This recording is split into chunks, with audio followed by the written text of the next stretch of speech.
Welcome back to the channel, guys. I am Craig, the Travel Zombie. We're here today at the Arizona Science Center. They've got some really cool stuff inside, and I'm excited to see it. I'm excited to see the interesting stuff. I'm excited to see the science, but most importantly, I'm excited to see the macabre. Because inside that building right over there, they have an exhibit on poisons. And that right there is what we're here to see.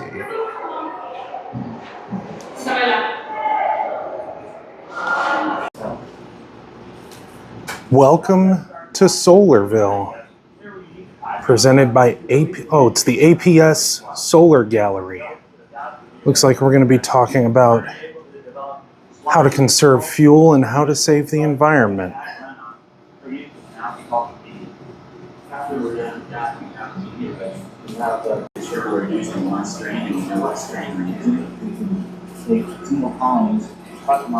Discover algae fuel.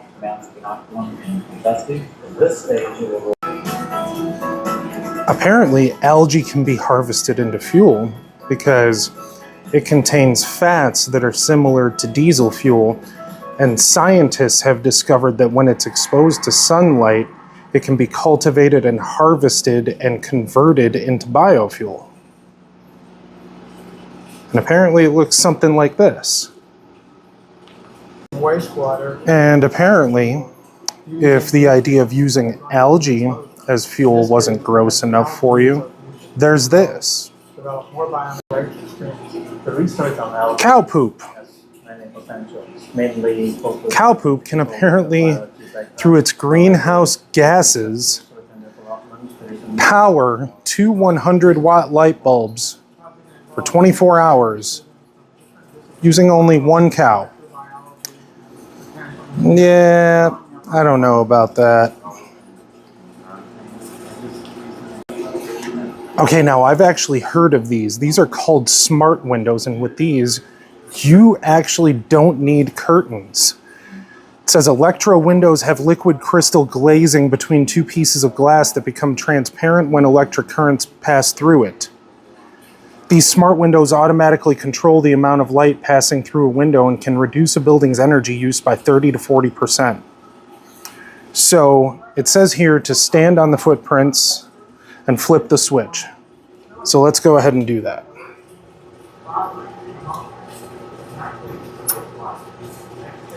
On, off, on,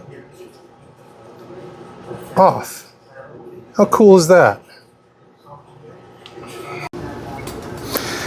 It says here that riding these bikes can actually power these light bulbs. So let's check it out.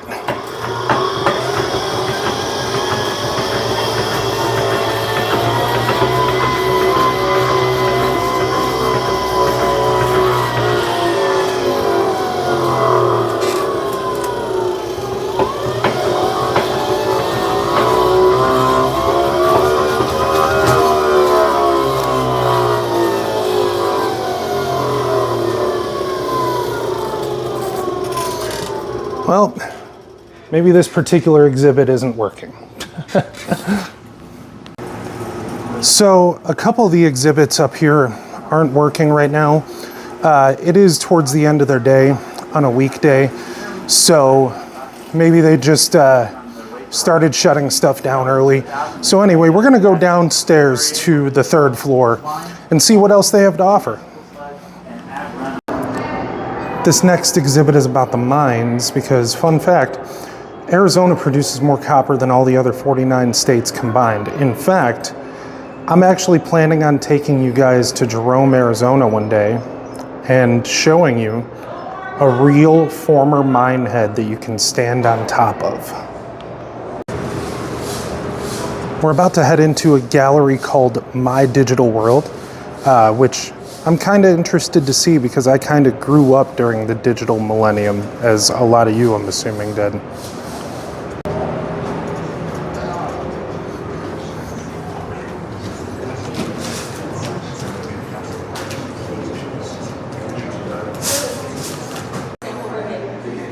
Use tools to detect the invisible.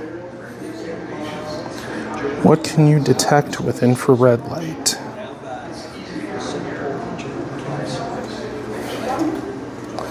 Not sure what exactly we're supposed to do here.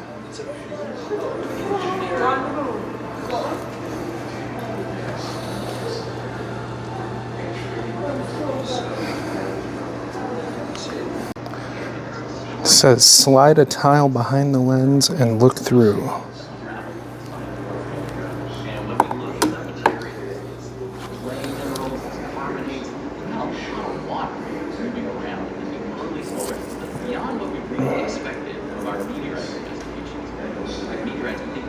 Not sure if that's translating or not.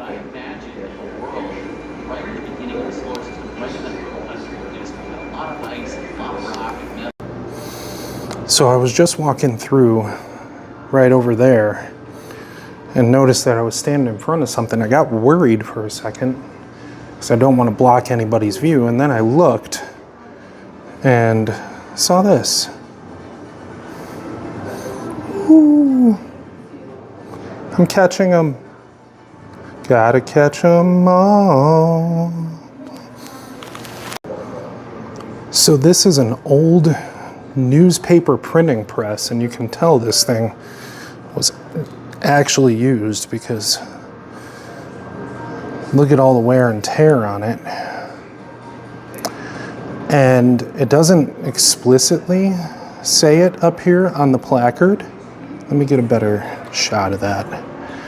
It doesn't explicitly say it here on the placard, but it looks like it came from Phoenix's first newspaper, which was originally called the Salt River Herald. No real information on this, but here we have one of those old style phones. And these are always kind of funny to me because it looks like they have a face. Like he's going, "Ow, yeah." And here's the Harkins Ham Shack. Now, I'm not sure this is tied to the theater chain, the Harkins theater chain here in Arizona. But it says, someday amateur radio will save the world, Red Harkins. One can only hope. It's great to license amateurs among the crew to use it, such as Commander Doug Wheelock. I've really enjoyed using the ham radio and talking to... Oh, this looks so cool, but I don't think they're doing it right now. You can actually buy a postcard and they will send it to space and then mail it back to you. See? Grab a blank 4x6 postcard, draw or write your ideas about how we can use the view from space to benefit the Earth, or any other message you'd like to send. Fill out your home address and a stamp on the back side. Address it to them, and they'll mail it back to you. Wow, that's cool.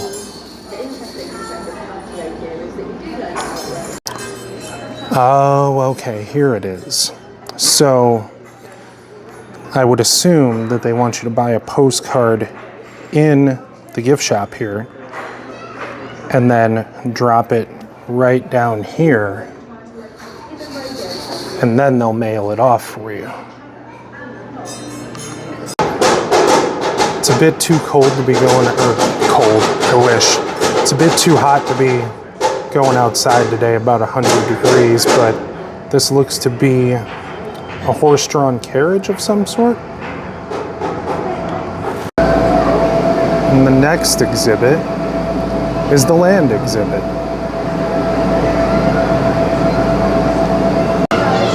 Okay, now this kind of stuff I have seen in some museums before. I haven't talked too much about myself on the channel. That was one of the things that I wish I would have done better with the Phoenix Zoo video. So I'm gonna give you a little tidbit right now, and that is, I'm from Chicago. I grew up going to one of the greatest science museums in the world, the Museum of Science and Industry in Chicago. And best believe I'm going to be taking you guys there eventually. But as for today, as for the Arizona Science Center, so far this place has been a lot of fun. So this basin here is apparently supposed to mimic the movement of the tectonic plates underneath the earth that cause earthquakes and things like that. So let's see what this does. It's vibrating. Wow. That looks so cool.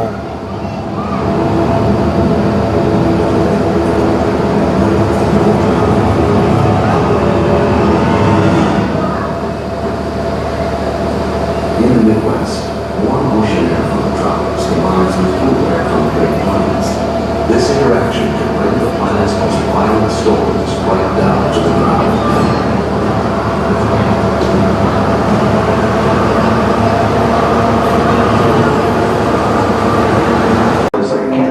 Well, one thing's for sure. If you guys like minerals, this is the museum you want to come to. Check this out. Take a closer look at Earth's rocks.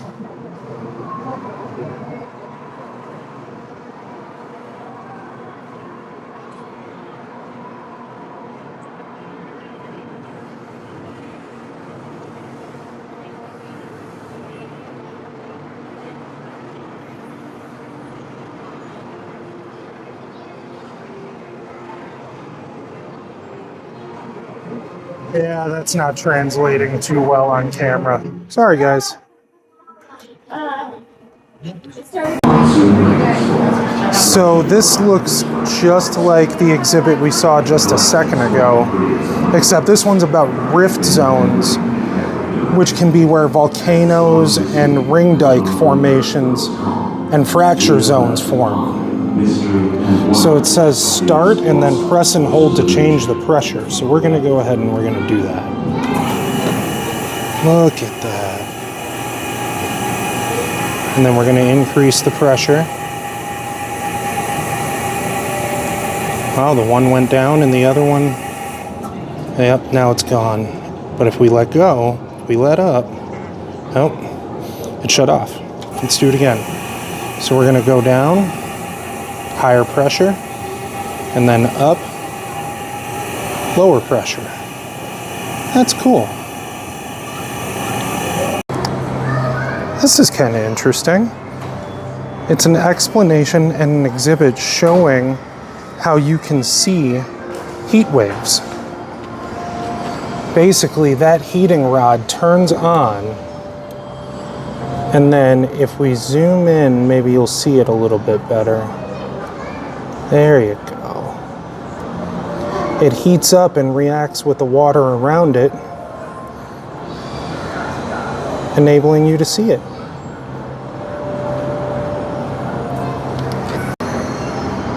So this is pretty neat. It looks like they showcase a particular scientist. This guy is a hydrologist named Enrique Vivoni. And his research focuses on the relationship between water and land, how water shapes the land, and how the shape of the land influences the flow and absorption of water.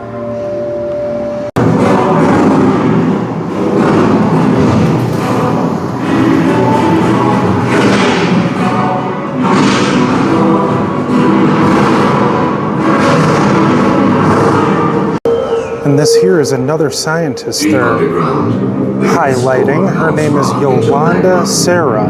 She's a meteorologist. She studies the processes in the atmosphere and at the sea surface that organize clouds into large systems with heavy rainfall. So thank her for your forecast in the morning. I've never done one of these hurricane simulators before. So what do you say we give it a shot?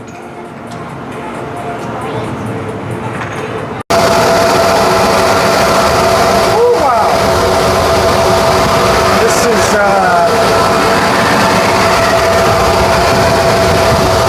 quite a lot.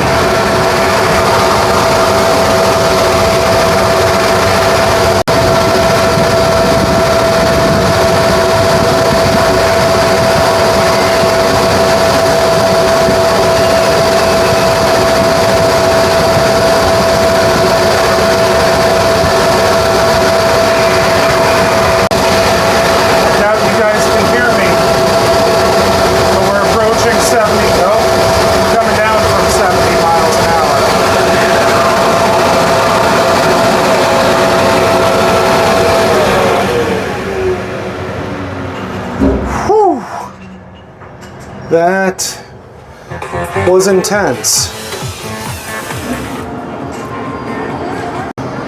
Anyway, this is what you've been hearing in the background of the rest of the exhibit. This is an immersive theater.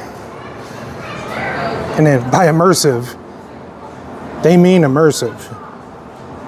You're gonna get wet, you're gonna feel heat, you're gonna feel wind, and you're gonna hear loud sounds. Let's give it a go. Look at this, we got strobe lights on every side, different colored lights, screens on every side, and it says show will begin in 1 minute.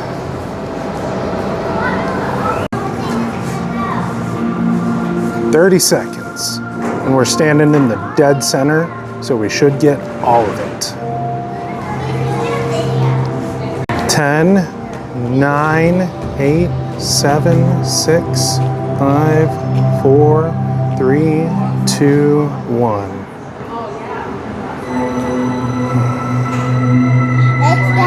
The forces of nature are always in motion. As clouds grow, they become charged with electricity. Massive thunderclouds must return this energy to the ground. Lightning strikes the earth 100 times every second.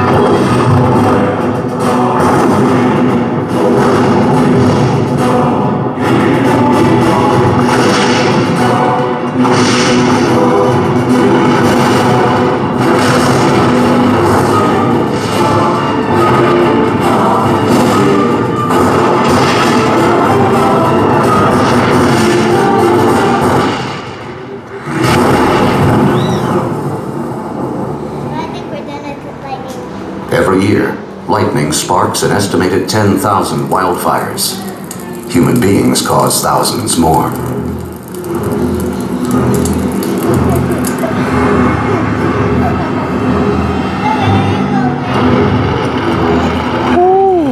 The heat lamps just came on.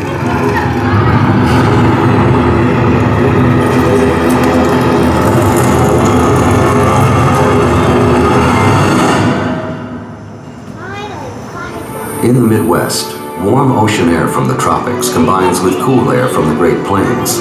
This interaction can bring the planet's most violent storms right down to the ground. A tornado, here we go.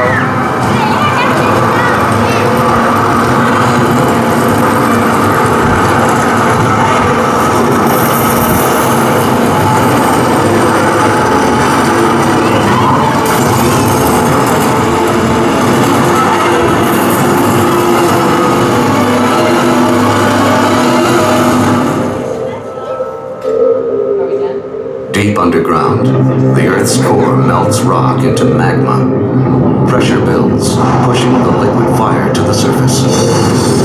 More heat.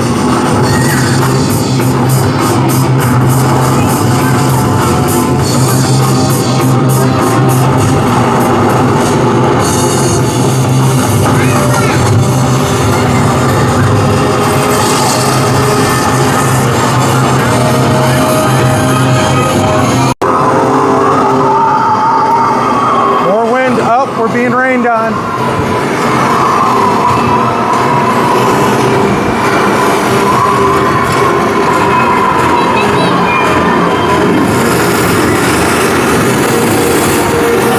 Woo! That feels pretty good.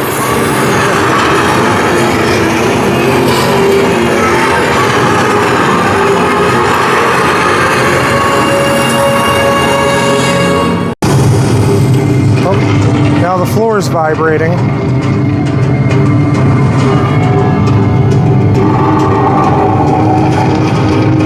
I felt one of these before in Oklahoma. I said, I'm going back to Illinois where the ground stays still and the people move. And now, the exhibit we came for. Mystery and wonder of these awesome forces of nature. Another killer exhibition. The power of poison. And we start with a poison that I hope everybody knows. A dog poison. Chocolate.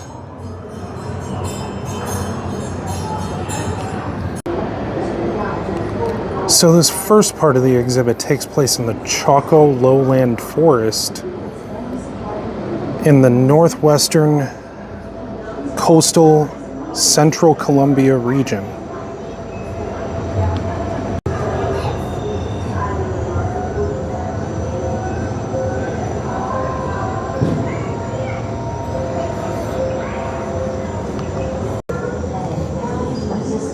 Look at this cute, deadly little guy.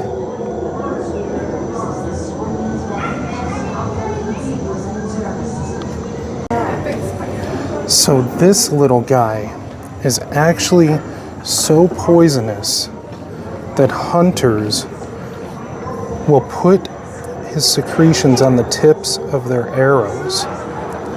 It's 10 to 20 times more deadly than the runner-up species. Wow.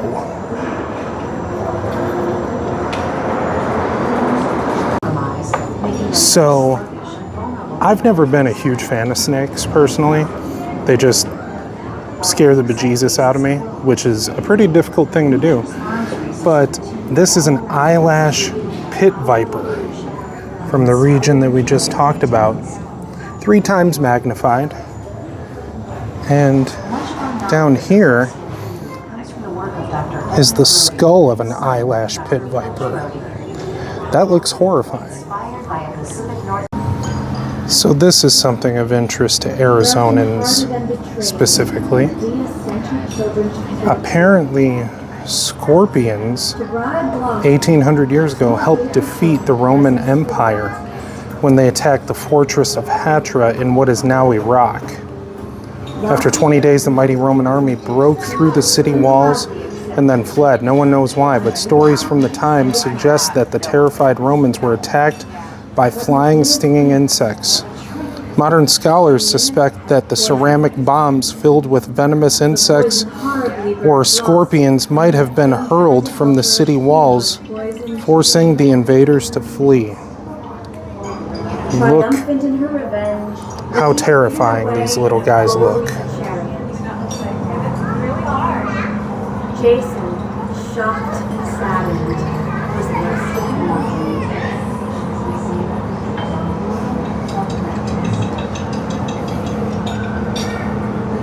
And here's an example of how that weapon might have looked.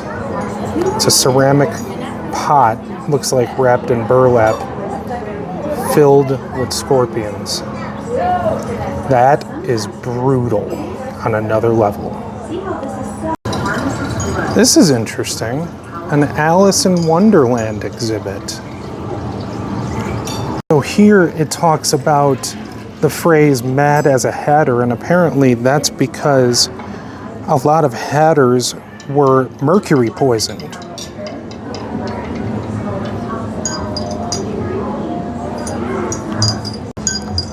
It says this hat here was made around 1900 and sold by Rogers, Pete and Company at a New York City department store.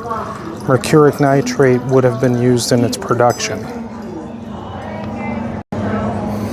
So, I gotta say, I didn't expect there to be so many taxidermied animals that I am definitely afraid of in this place. But that's okay. They kind of can't hurt me now anyway. So this part of the exhibit is about famous poisonings.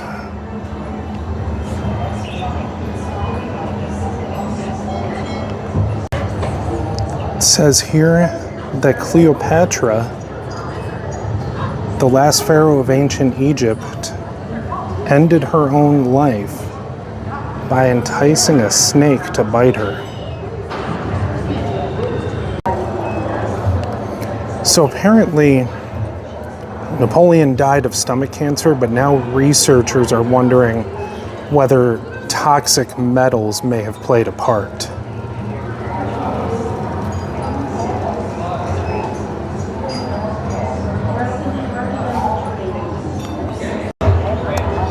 I'm unfortunately running out of time in the museum here before they close, so I kind of have to hurry.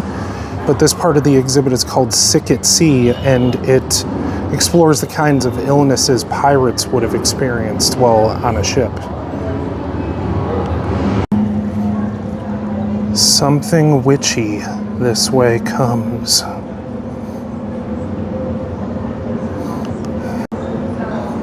This looks interesting. Enchanted book. Imagine that the book before you has been passed down for generations, with each new owner adding notes and new knowledge. Read the pages to reveal their wisdom. To unlock the book's other mysteries, only your touch will do. Press the icons on the pages to explore each plant's anatomy and to reveal the history or mythology of each plant.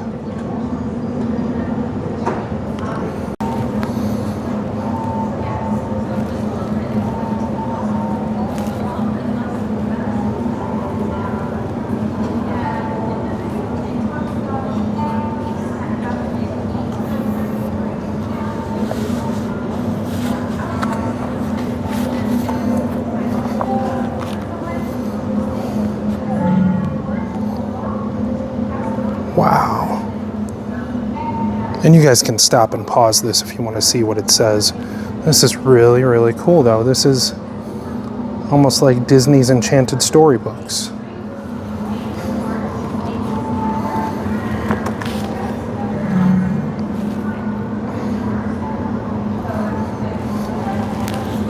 Look at that.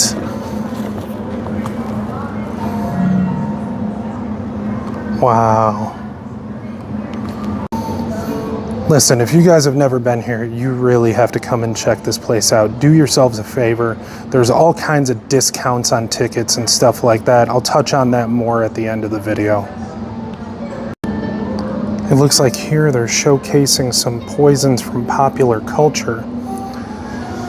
Sherlock Holmes, the greatest fictional detective of them all, was a master of poisons. In The Sign of the Four, for instance, Holmes catches a killer by identifying a poisoned dart used in the murder. Author Arthur Conan Doyle himself was a doctor, and he drew on his medical knowledge for his fiction.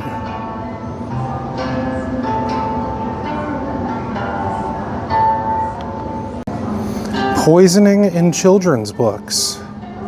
From comic books to comedies, many children's books and young adult novels were featured dramatic poisonings. Whatever your age, there's a poisoning for you. The Toxic Avenger.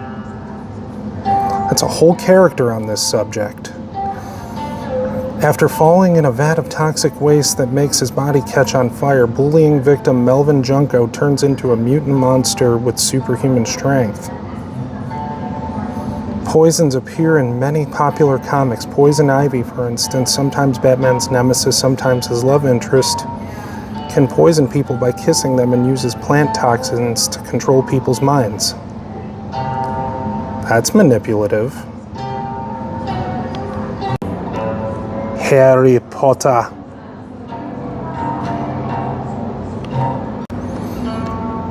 Those of you that have read the Harry Potter series will know this one, obviously. In Harry Potter and the Half-Blood Prince, Harry saves his best friend from poisoning by thrusting a universal antidote called Bezoar in Ron's mouth. And I know these props aren't actually from the movie, but that'd be pretty cool if they were, wouldn't it? Gryffindor scarf there, the Marauders map.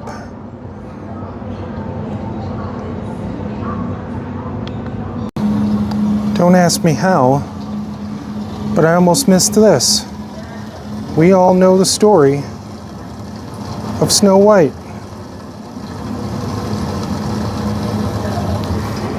And how she bit the poisoned apple and was brought back to life by true love's kiss.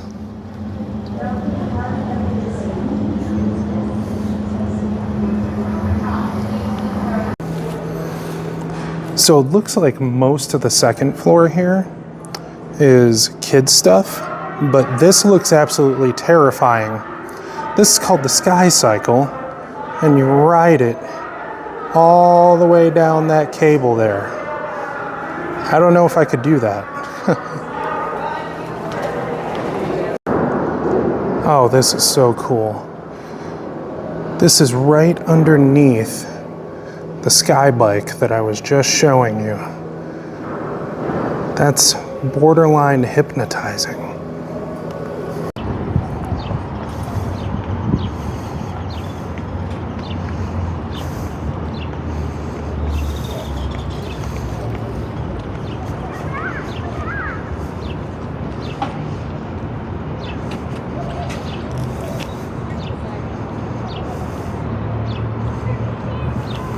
So that's all from the Arizona Science Center today. I hope you guys had as good of a time as I did. I certainly enjoyed myself, especially for the price point. I believe general admission was around $25, $29 or something like that for an adult. But there are discounts available for certain things. So be sure to look into that. Don't quote me on the price, please, because I'm not sure. A lot of the exhibits were shut down. I'm assuming that's because we arrived later in the day. We also didn't have time to see everything. Like I said, I arrived late, so I kind of just ran out of time and wasn't able to see some stuff. So we will definitely be back here. So if you liked this video, be sure to like, share, and subscribe. And leave a comment below and suggest some things that you would like to see me cover. And before we go too, I would like to give a shout out to Tampa J and Chris the Girl. Tampa J posted a video yesterday talking about his move to Tennessee.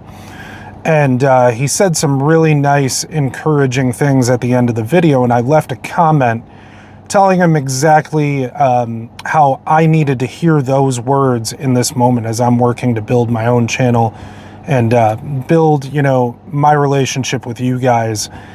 And he actually took the time out to respond and encouraged me to keep going.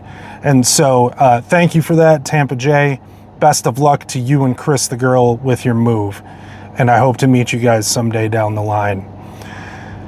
And as for you, dear viewer, our time together today has come to an end. I know, sad zombie noises, right? Anyway, as I said before, if you've enjoyed what you saw today, be sure to like, share, and subscribe. It helps me out more than you could possibly imagine. Have a great day, and goodbye.